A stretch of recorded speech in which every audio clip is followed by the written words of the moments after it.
Hello everyone, Joe Neat here, Executive Producer on Sea of Thieves with another weekly dev update. First of all, I just wanted to run through some of the changes and improvements that have come with this week's update to the game. Firstly, we've added letters of recommendation for both the Sea Dogs and the Hunter's Call, so you can now use doubloons to kind of purchase progress within those trading companies. Now looking at Tall Tales, we've resolved an issue with some of the Shores of Gold commendations which weren't quite appearing correctly, so some that you had previously completed were appearing as uncompleted. That should now be resolved.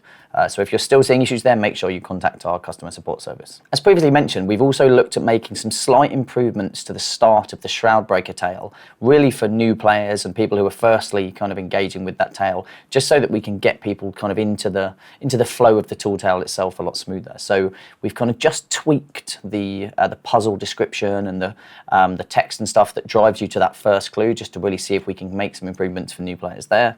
And we've also resolved an issue where some people were accidentally starting the Tall Tale itself because it was on top of a barrel in the tavern, and you were just going around hammering, trying to collect resources, and you would accidentally trigger the tale itself too. So we just made some improvements there so that shouldn't happen in future. With Arena, we've also made a change to the matchmaking itself. So now after each Arena session, you will be kind of rematched again with other crews. So as opposed to staying in the tavern and then repeatedly playing the same crews, at the end of each session, you will now be match made again. So you'll stay with your crew, the players you're playing with, but you'll be matched against new players to kind of compete against.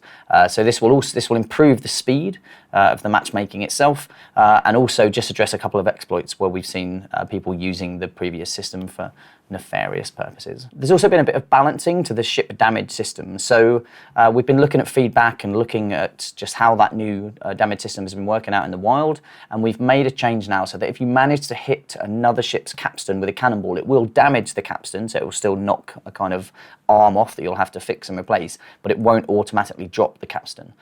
We were seeing that was a little bit too overpowered, so we've kind of changed that now, and we'll see how that kind of plays out in the wild. We've also fixed the issue where venom balls weren't appearing in the world in Adventure, so you will now be finding those out in the world, so you can annoy people. We also just wanted to acknowledge an issue that has been reported to us kind of via multiple channels, which is that in some of the Tall Tales themselves, in French and in German, we've seen some issues where the translations are making it really hard to complete and understand, and people are having to kind of look up online guides to understand some of the puzzles there. So we're on it, we're working with our localization team, and we want to be getting fixes out ASAP for those.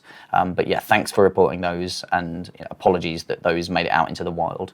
Obviously, it's a really complex kind of system with all of the different puzzles and the reliance on images and text and stuff for Tall Tales, and unfortunately, just in a few circumstances, that wasn't quite functioning as we hoped. So moving on from that, wanted to talk a little bit about E3, because obviously we just got back from that, as you can tell from my glorious tan, and and exhaustion. And obviously E3, as always, is one of the highlights of the year for us. For us to be able to go there and to share some of the numbers that we had, the over 8.4 million players that have played the game so far, the over 2 million players that had played since Anniversary Update came out itself, to the Halo ship cosmetics, which were amazing and gone down so well. We've seen so many people come into the game and grab those, and the reveal and the excitement around that. I think it was amazing to be able to partnership with the Halo team themselves. They've been brilliant to work with, but just to see how it shows up in our game, the music that Robin did, and just the style. If you didn't know Halo, you didn't know the kind of Spartan look, you wouldn't know. It doesn't look out of place, but for those that do know, it's just an amazing kind of bit of fan service. So really cool that we could get that into the game. It was great to announce it as we did, and we are definitely looking at and already working on some future partnerships. But we've also had people reach out to us since they've seen that, both internal in terms of kind of first party IP, but also external. So yeah, really cool, really looking forward to how we continue to kind of deliver that kind of fan service in the game. The absolute highlight for E3 is obviously when we go to the show, and it's to meet people who play the game, and so to meet people who share their stories and tell us why they've fallen in love with it, or why they've connected with their families, or just the memories and the things that have happened to the game is always the highlight. And the fact that we get to take out kind of a big part of our team out to E3, and that they get to experience it, and there were so many of our team for the first time, it was absolutely incredible. And so for anybody that goes to E3 or anybody that goes to other shows and where there were rare developers there, please make sure you go and speak to them, and that you share your stories and your memories with them, because it honestly, it reminds us of why we do what we do. And obviously I'm very lucky in that a lot of people come and share their stories with me and they talk to me about it, and they want to say thanks and everything, but do it to everyone. Anyone you see in one of our t-shirts that you know is on the team, it means the world to every single person here to be able to hear that direct from people, because tweets are great, letters are great, everything's great, but that kind of that fan interaction, that interaction with the people playing our game is an incredible moment.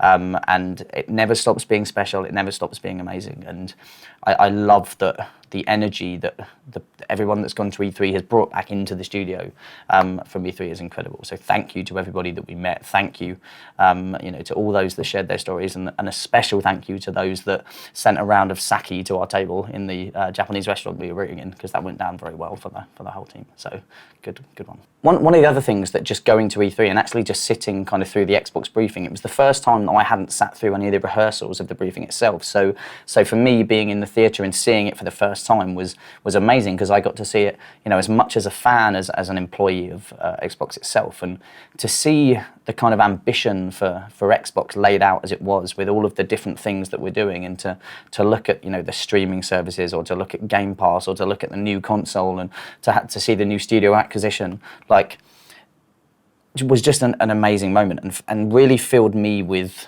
ambition and the kind of scope of opportunity that I think we have with Sea of Thieves, because everything that we're doing with Sea of Thieves and the plans we have for the future align so well to the plans that Xbox has kind of moving forward. And so, it's brought, I've come back into the studio with this kind of new energy, even though I'm jet lagged and tired, but I really want to start building kind of the plan bigger and kind of more ambitious than ever we've even thought of before.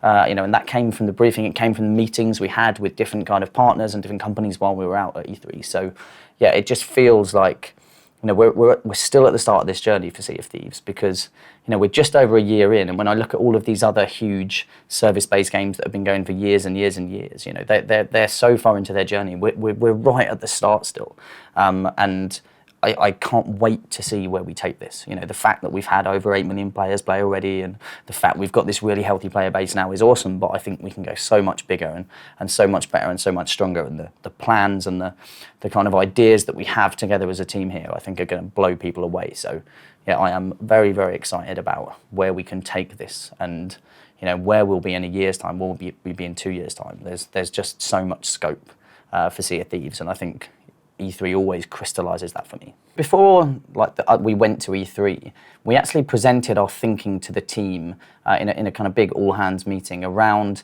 the kind of how we want to update the game going forward, and so how we want to deliver regular updates to our players and get into a really solid rhythm of how we're growing and updating the game and giving people things to look forward to on a regular basis, but also doing it in a sustainable way that just makes kind of day-to-day work at Rare and as part of this service, the kind of sustainable, and how we work those two things together, because I think that's kind of our two biggest challenges for Sea of Thieves moving forward. It's how we get into the regular rhythm for our players and how we do it regularly, and it just becomes part of a normal, sustainable day-to-day working for us as a studio.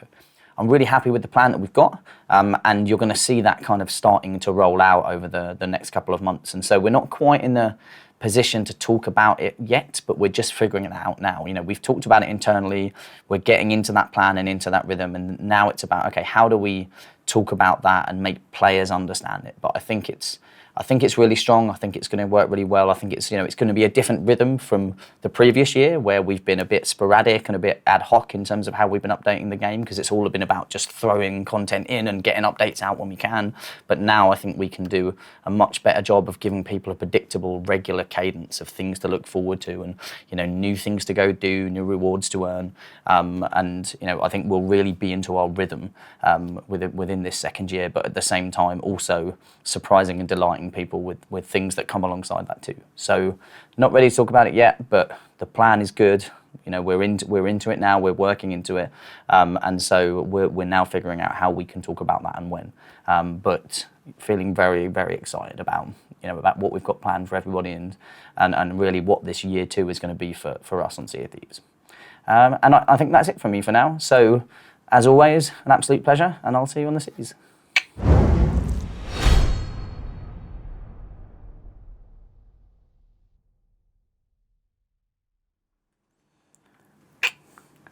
If you liked this week's video, feel free to like, subscribe, or click that little ship's bell.